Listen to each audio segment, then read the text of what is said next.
بالله من الشيطان الرجيم. بسم الله الرحمن الرحيم.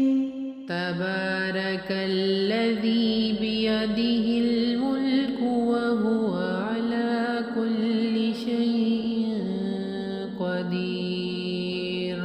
الذي خلق الموت والحياة ليبلوكم أيكم أحسن عملا وهو العزيز الغفور.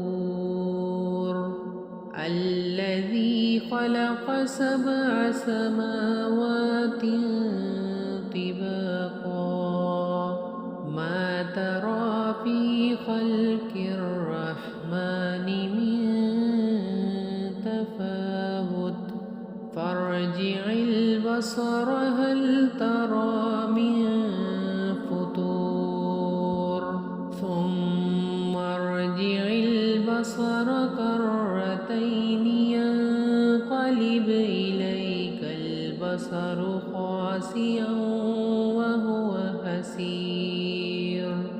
ولقد زينا السماء الدنيا بمصابيح وجعلناها رجوما للشياطين وأعتدنا لهم عذاب السعير.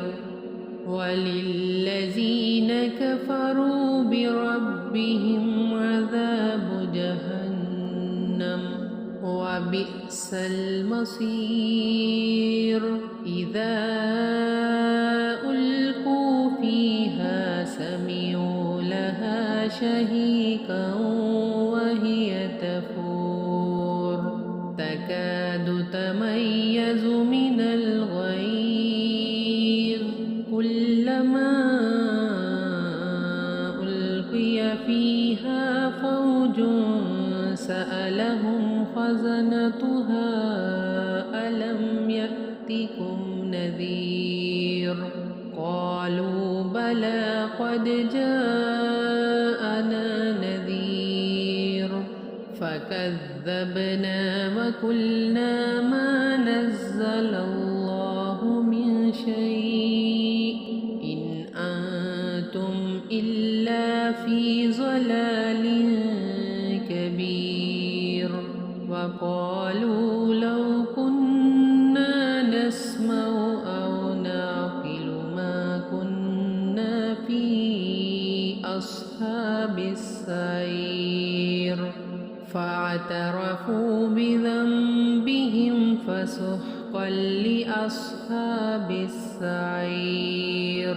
إن الذين يخشون ربهم بالغيب لهم مغفرة وأجر كبير.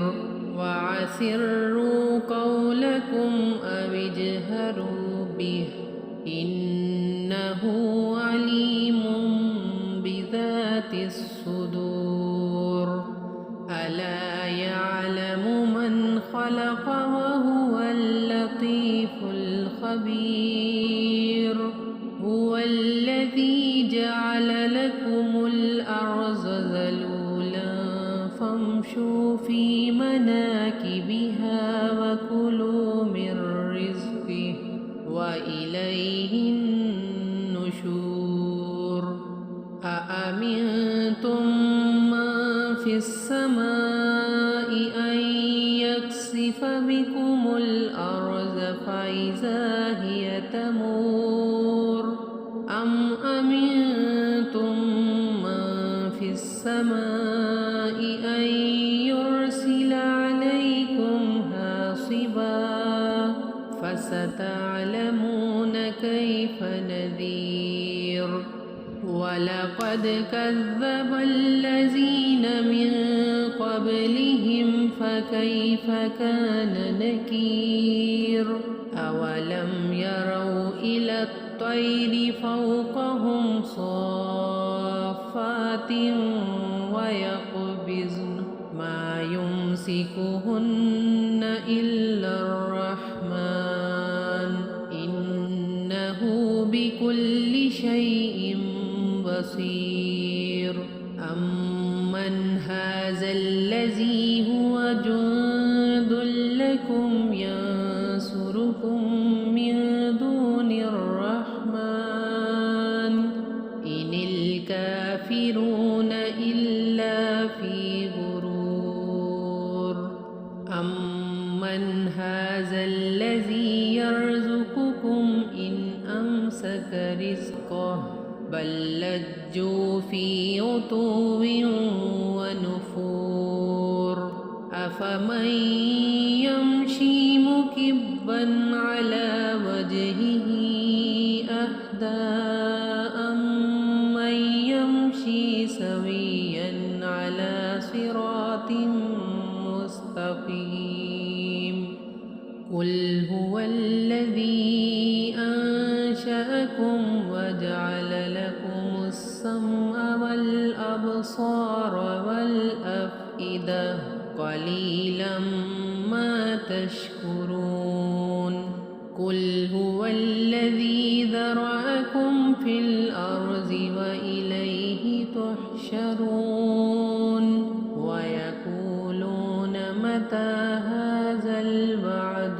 إن كنتم صادقين قل إنما العلم عند الله وإنما أنا نذير مبين فلما رأوه زلفة سيئت وجوه الذين كفروا وقيل هذا الذي كنتم به تدعون قل أرأيتم إن أهلكني الله ومن معي أو رحمنا فمن يجير الكافرين من عذاب أليم قل هو الرحمن آمنا به وعليه توكلنا فستعلمون من هو في ضلال مبين قل أرأيتم إن أصبح ماؤكم غورا فمن يأتيكم بماء معين صدق الله